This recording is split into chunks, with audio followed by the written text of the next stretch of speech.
this tale I'm going to tell you is about my granddad. And I don't know what year it was, but it was way back there. I'd say probably in the mid 1880s, somewhere along in there. They made a cattle drive from the rock pens at Mason, Texas, to somewhere way up north. I don't remember what that is. One of them last states before you go into Canada. And he told how long it took and all of that to make that cattle drive and turn them cows loose. And he said when he decided he knew some people that lived in Nebraska. And he said he decided that he'd go by on the way home, he'd go through Nebraska and see them people visiting. And he said he was just nearly to where they lived, and he said he could see it was coming up a bad cloud. And he said he got up to the gate there where they lived, and said this boy rode up on the horse, told him, said to get to putting them chickens and cows up and fasten the doors and get water in.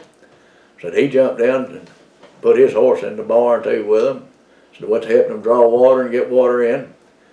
He said when this cloud got there, it was grasshoppers. And he said, I'm telling you, they was millions.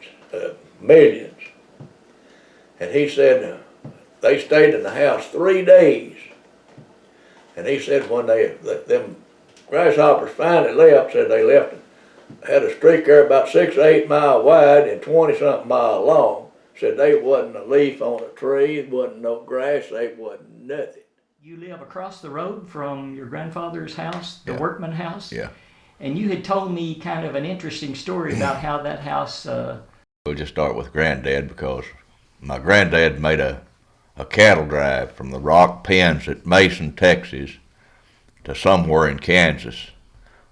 Way back, I'd say, I don't know what is it, probably in the 1880s, late 70s or 80s. And they went through an old fort up there somewhere, and the officers' quarters were built like that old house. And so when he come home, he told the guys that he was going to build his house like that, them officers' quarters. And so the old house that's existing now, which is falling in, he built it like the officers' quarters, except he didn't put the porches all the way around on the top and bottom. And he went from up there in Kansas, he went to wherever Old Faithful's at, come back through Nebraska, and yeah. That was before he married, and approximately, you say that, now that's when he saw the house, so that would have been after the Civil War. Oh yeah, it was probably, I'd say it was in the 1880s. I don't really know the exact date, but he built the old house. In 1914, he finished the old house in 1914. But he was living at west of Leonard, a place called Blanton's Chapel. And he moved there in 1888, and him and my grandmother. And they stayed there till 1914 when he finished that house, bought this place over here at Angel Flat and built that house and finished it in 1914. You know, I don't really remember what Ma's name was. I'll think of Stella Q. Randall. They all lived in Missouri. My granddad's folks were all Indians, and they skipped out in Missouri when they come over the Trail of Tears, and they raised my great granddad raised his family there. And after the Civil War, I never could figure out why they joined the Union forces, but him and his 5 brothers joined the Union forces, and when the war was over, they bought where downtown Branson, Missouri is now, 640 acres down where downtown Branson, Missouri is now. Your grandfather or your great-grandfather? My great-grandfather and his brothers. Well, they just migrated everywhere. There was, like I say, there's 5 of them brothers, and 3 of them named their first son Sam.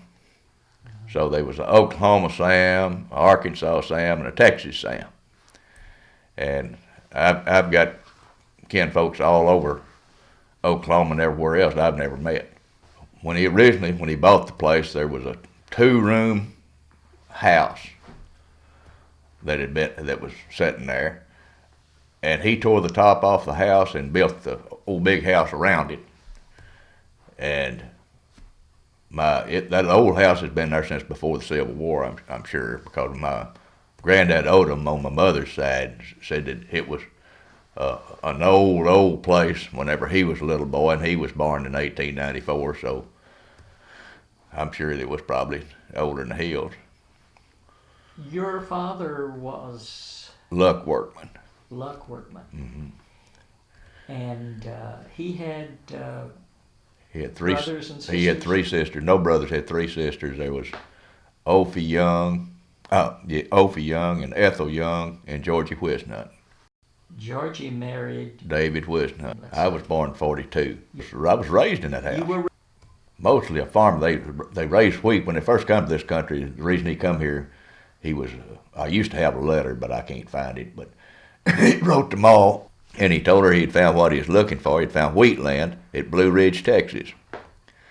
So he went back, and him and Ma married, and they got in a covered wagon, and they come to Fannin County. And that was, I believe that was in 1887, I believe. And they went to Blue Ridge, and they stayed a year at Blue Ridge, and then they come to Blanton's Chapel, over west of Leonard.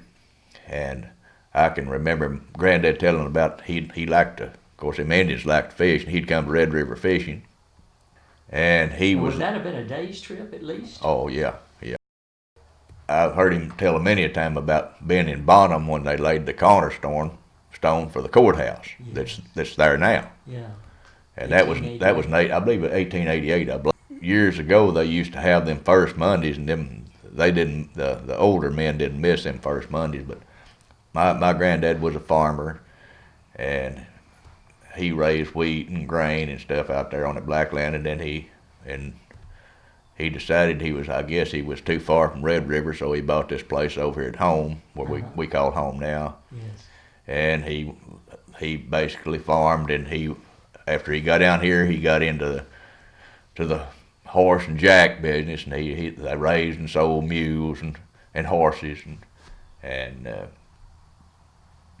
whenever I was a kid, he still had one old jackass out there that he called old Levi, and my dad and Uncle Dave Whistnut just hated that old jack, but he was better than an alarm clock, because at 6, 12, and 6 he brayed. Do other stories come to mind that you've always heard your grandfather tell? Oh yeah, I've heard whenever they lived in Missouri, why they made their living hunting, and they'd sell hides and meat at Springfield. And I've heard him tell about, he said he'd killed as high as 7 deer a day with a bow and arrow. But the deer, I forgot what he said they could get for the hide and the meat, but that's the main way they made their living. And they raised hogs. And I've heard him tell about, it sounds crazy, but they drive them hogs to market. And there at Springfield, when they raised them hogs. One of his dad's brothers went to the gold rush in California. Now, I don't know why Indian had been wanting to go to the gold rush, but he did. Of course, I guess they roamed all over the country, just everywhere. Well, I don't remember what he just said. He went out there, but I heard him tell that stories about. He said the fiddle saved more white men than any other one thing, because you never saw an Indian that didn't like fiddle music.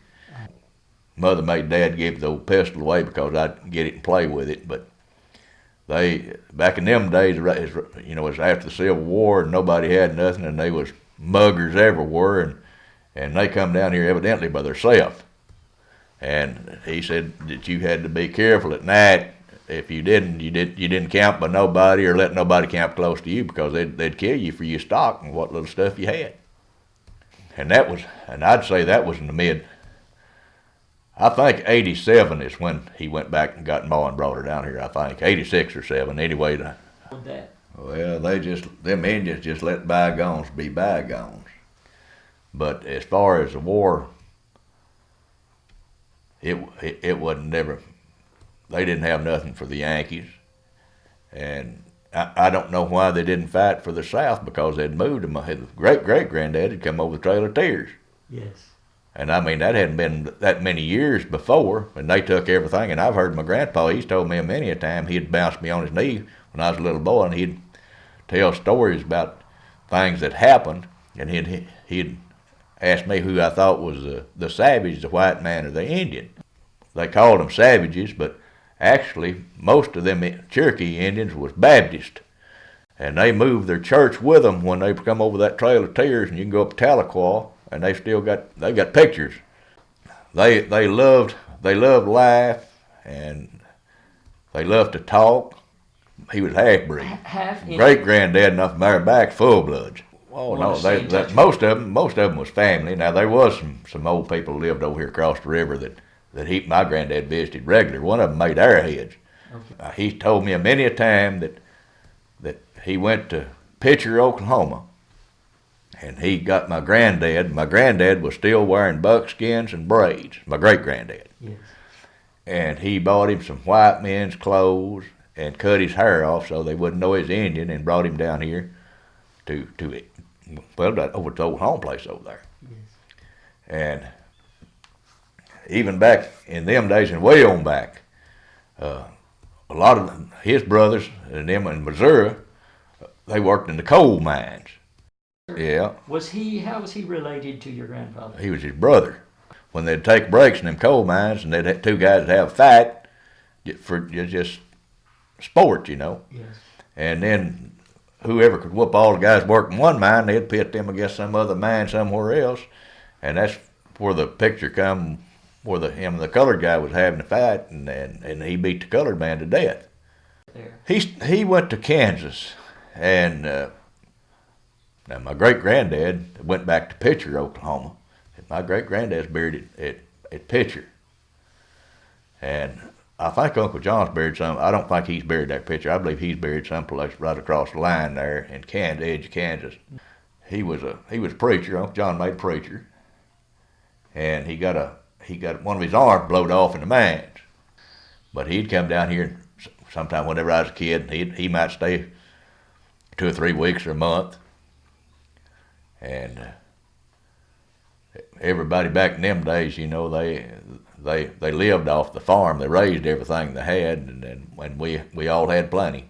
Yes. Didn't have no money, but we had plenty to eat. Sure. And everybody was happy. But it's a different society. People can't realize today, the kids coming on, they don't know what they missed when they missed being raised on a farm. Oh, absolutely. I went to school at Bonham.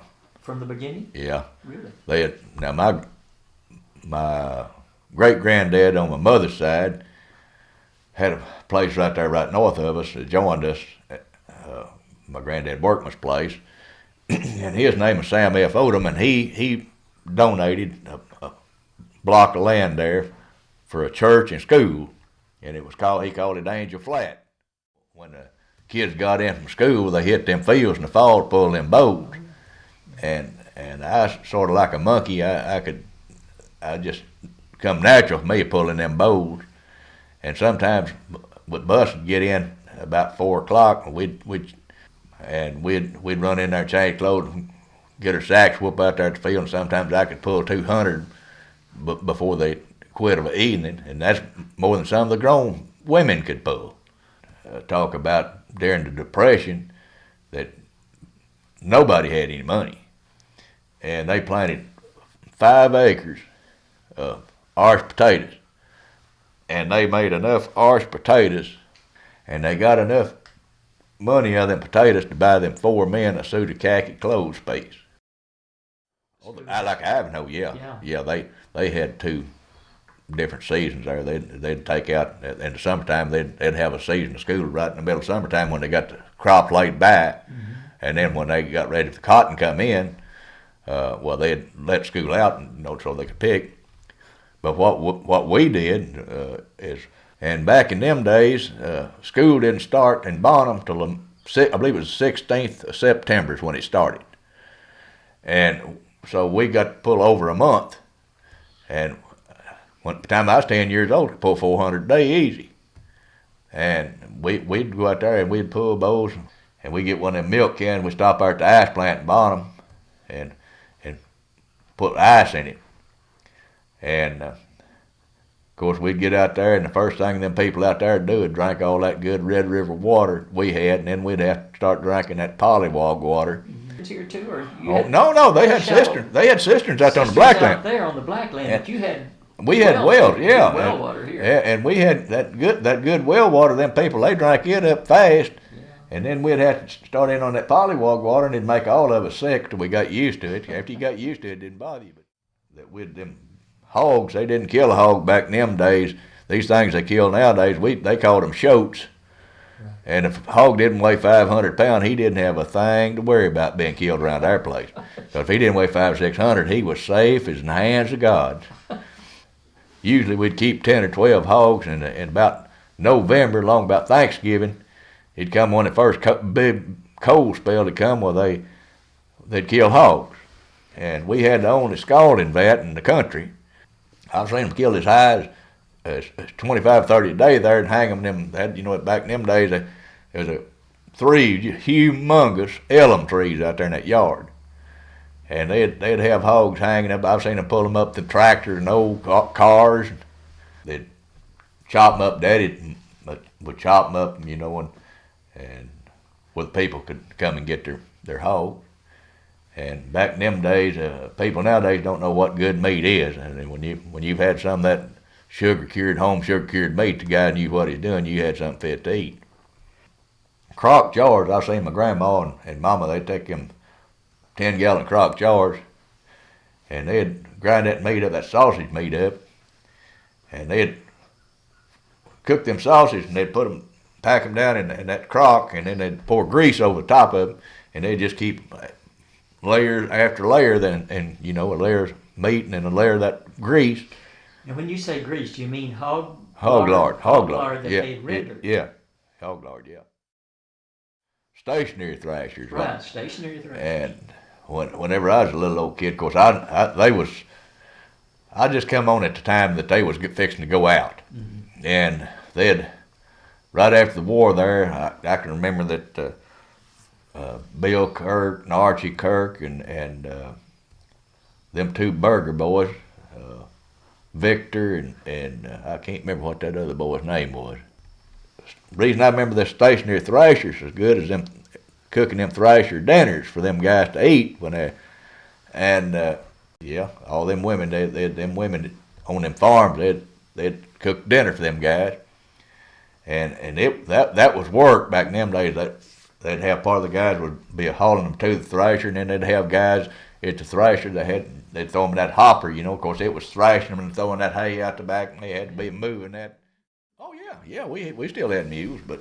Where'd you go to gin? At Ivanhoe or where? No, they took it to Bonham, and I guess they was taking it to Ivanhoe. But that was the main road there in front of that old house for years. And down there on the river down there, the Phillipses, they had the ferry that went across the river there, and the old ferry landing is still down there. I can still take you down there and show you the old ferry landing. Now, when did you start playing ball? Was that in Bonham, or did you all have we played, teams out? We played ball in the country. Yeah, we played ball all over. Us kids gang up played ball. Well, the men, back in them days, every community had a ball team like Ravenna and Ivanhoe and Telephone and Monkstown. And so when did you finally quit playing ball? Oh, just before married. Yeah. And who did you marry? I married Linda Stevens, Elmer Joe Stevens, his oldest daughter, at Ivanhoe. And you have children? Had one daughter. I got a daughter named Leslie Ann. And the first real memories I have of Lake Fannin, we went down there and long about the end of the war, right after it, I was just a little bitty kid. And they had Sherman tanks under every cedar tree down there. Them guys on maneuvers down there. Lake Fannin down there, my granddad, Odom, he used to live on that hill right there east of that old lake. And him and old man Harvey, A black man? they lived neighbors together, and they was down there cutting wood one time on the side of one of them hills down there, and it come a tornado. And my granddad, well, he was as strong as a bull, and he grabbed old man Harvey and around a tree and got him by the arm, and it blowed the top out of that tree, and old man Harvey always thought granddad saved his life. And he named one of his boys after him, Millard. Millard Harvey was named after my granddad. Yeah. But anyway, the first day it was open, my dad caught 2 bass out of that thing, and I guess probably the biggest that's ever been caught out. It seemed to me like they weighed 6-7 pound apiece. Caught them on big old shiners, and he laughed about that till the day he died. And, that was in the late '40s. Whenever I can remember them. They'd have that bass theater up there, you know, and they had them. And if we was lucky enough to get to come to town, you could go over to Parsons over there and get you a hamburger and a soda pop. Take a quarter now, just a quarter. Right. You could get you a hamburger and a soda pop. Have 9 cents to get in the show. And still had, when you got in the show, still had a penny to get you a penny piece of candy. That's right. People back in them days, they had a love for their fellow man that they don't have today. And everything was different. Even the churches was different. People loved each other back in them days. And you could go to a man's house asking for help. You got help. If there's any way he could help you, he's going to help you. Are you still involved in a church anywhere? Yeah, I still go to Ivanhoe. Right. My dad and all the people I knew, they could remember that depression well. They had lived through it. Of course, I come along right after. They believed in everybody having something to eat, and I was raised as that same theory. Now, when I was a young man, of course, you never heard politics mentioned much whenever I was a kid at all. They was just Democrats, and that's it. And I mean, they didn't care how you voted. If you wanted to vote for Republican, that's your business. And I think that's the way it ought to be now. But you know, in my lifetime, we used to say, of course, I was raised up with the blacks. Really? And over there, you know, we all worked together. We had to. Everybody. I mean, nobody had nothing. You know, just people just like us. Right. My granddad's uncle, him and his wife went up here. I'll think of the name of the place over here in Oklahoma. Well, he was full-blood Indian, but his wife wasn't. And they moved over there along right after the Civil War, up there across from Wichita Falls up there in Quanah. And she was always talking whenever I was a little boy about how they was afraid of the Indians. They was afraid of them Comanches. And I always thought that's funny because her husband was a full-blood Cherokee.